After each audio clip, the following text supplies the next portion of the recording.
Hi, I'm Stephanie and this is Bob, and in this video we are going to show you the 3 things that every successful natural childbirth must have.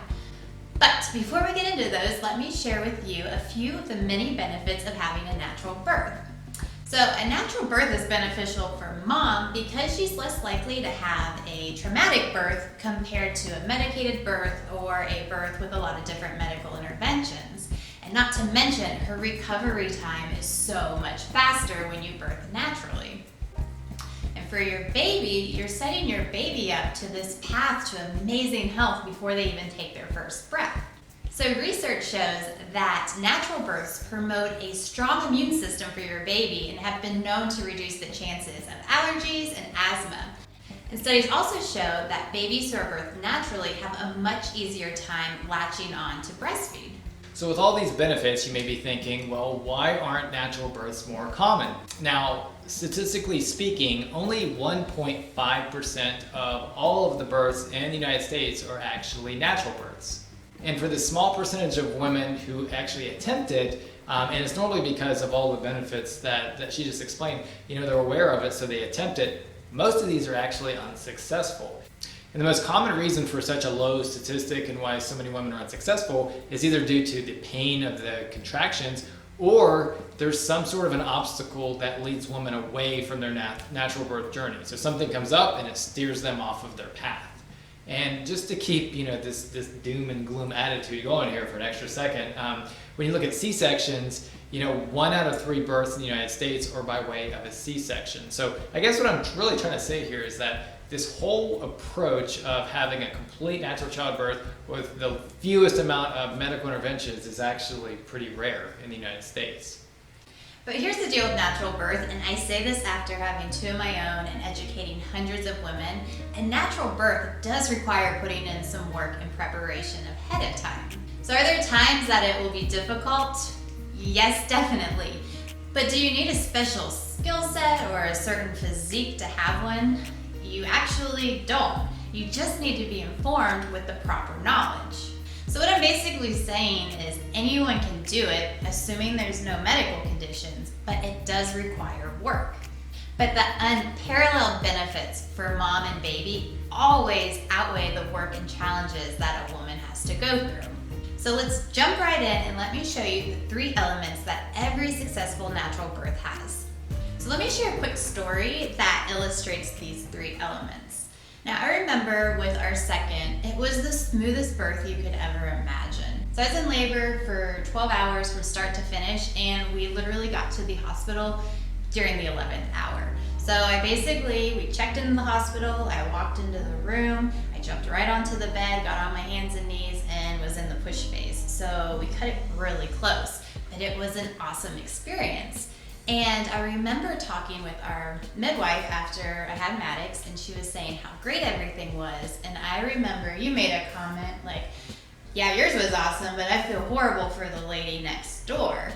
And, I didn't know what you were talking about. I'm like, what do you mean? You're like, there's a lot of screaming and a lot of commotion next door.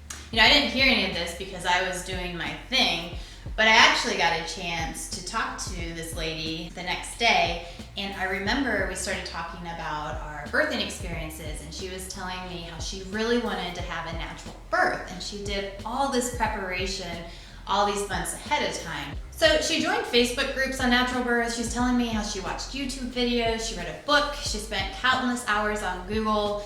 She read tips of women who had been through it previously, and she even attended the free hospital class. And she did all this stuff, and she did all this preparation weeks and weeks ahead of time. And she even came up with this list of pain management techniques. So she was using techniques like deep breathing and acupressure. She had essential oils going. She was laboring in the tub, and she created this calm and soothing environment, the dim lighting and the calm music. But the problem was that none of these things helped her manage the pain. And as the contractions became more frequent and intense, she just couldn't take it anymore. So she ended up getting the epidural, and then after she got the epidural, unfortunately, her labor stalled. So then she needed Pitocin, and when she got to the push phase, labor stalled again, and her baby got stuck in the birth canal and the heart rate dropped.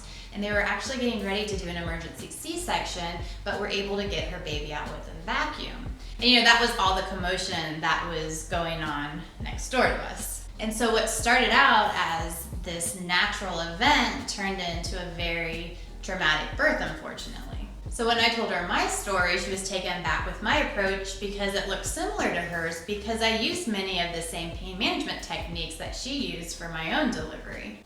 And I remember she said, wow, you just must have a really high pain tolerance, because I was so exhausted and I just couldn't take the pain anymore.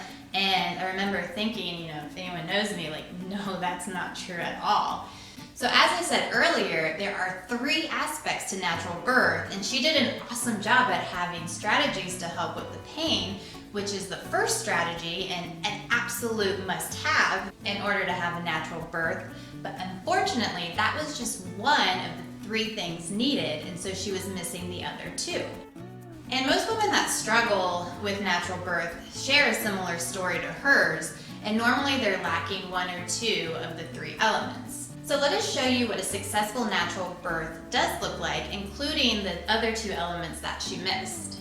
So every woman that's able to have a successful natural birth has prepared herself to get into what we refer to as being in the zone. Yeah, so for example, let's say that a woman is in what we call late first stage labor. So this is when the contractions are coming on and they're more intense, they're more frequent. And so this is the point where a woman's going to try one technique.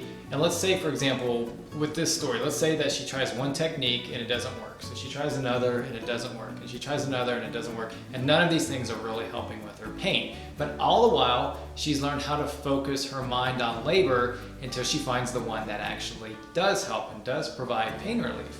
So what this woman looks like that's in this situation, she understands what her body is doing. So she's in what we call her zone. And this is what it looks like, I guess I would say, from an outside person's perspective of a woman that's in her zone. So this is element number 2. So what it looks like is, she's not talking, she's not laughing, she's serious. And so she's in this zone, and even though the pain is becoming more intense and things are getting serious, she's not panicking, she's just totally in control. So it's her, it's not the doctors, nurses that are not controlling it, she is. So she's dialed in, so she's controlling her thoughts. And when a negative thought starts to creep into her mind, like, what if I need a C-section, or, what if an obstacle comes up, what if something happens to my baby, she quickly dismisses it with what we call a self-affirming affirmation. All right, so being in this zone, what I compare it to would be, I watch a lot of sports, and I compare this to somebody like Michael Jordan or Tiger Woods or Michael Phelps, Tom Brady. Somebody that does really, really well in these high pressure situations where they're just dialed in, they're completely focused. You can tell that they've really prepared beforehand and they get into this zone. And like I said, getting into this zone is element number 2, or similarity number 2, that every successful natural childbirth has to have.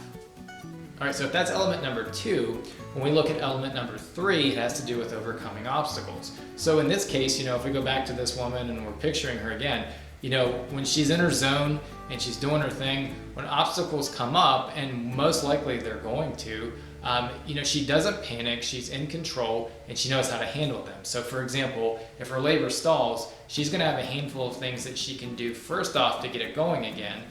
Or if the baby gets stuck in the birth canal, or if the baby's heart rate drops, she's going to have answers for that too. And she knows that this is potentially could become a big emergency, but all the while she remains calm before she just goes straight into the vacuum or vacuum extraction or the C-section.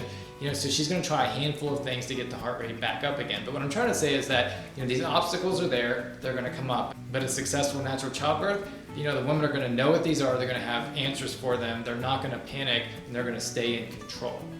And all the while, knowing what constitutes a true emergency that'll keep her and her baby safe.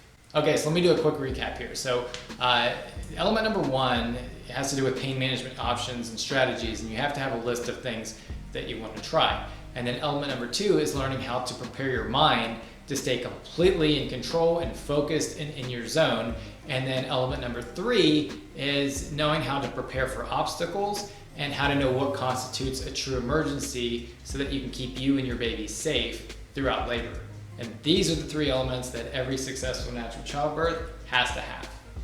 So the next logical question would be, what is the easiest route to becoming an expert in all three of these? So there are two ways that you can go about this. Now, number one would be you take every class, you read every book, you talk to lots of women who have done this before, you watch YouTube videos, and basically you come up with your own plan. Or you can follow someone who has done all of this already, and that's us. So with every class we took, every person we spoke to, every video we watched, I would say not any individual piece of content was a game changer, but putting everything together was. And that's why we developed our online program, The Mason Method for Natural Childbirth. And it's because we've seen too many women miss out on what should be one of the single greatest experiences of their lives. So while our process is simple and easy to follow, it's extremely effective because it prepares women for the only three things that matter. This also separates us from other natural birth classes who only focus on one or two of these elements. And the vast majority of women that complete our course have an easy, non-traumatic natural birth without any medical interventions. Because most women do so well, we actually provide a 100% money-back guarantee for our entire course. And because of the process that we teach, our course can be applied to women that want to have a home birth or a hospital birth, or women that want to birth in a birth center. But we'd just like to say congratulations on being pregnant, and whatever route you choose, we wish you nothing but the best of luck for a healthy, positive pregnancy and labor.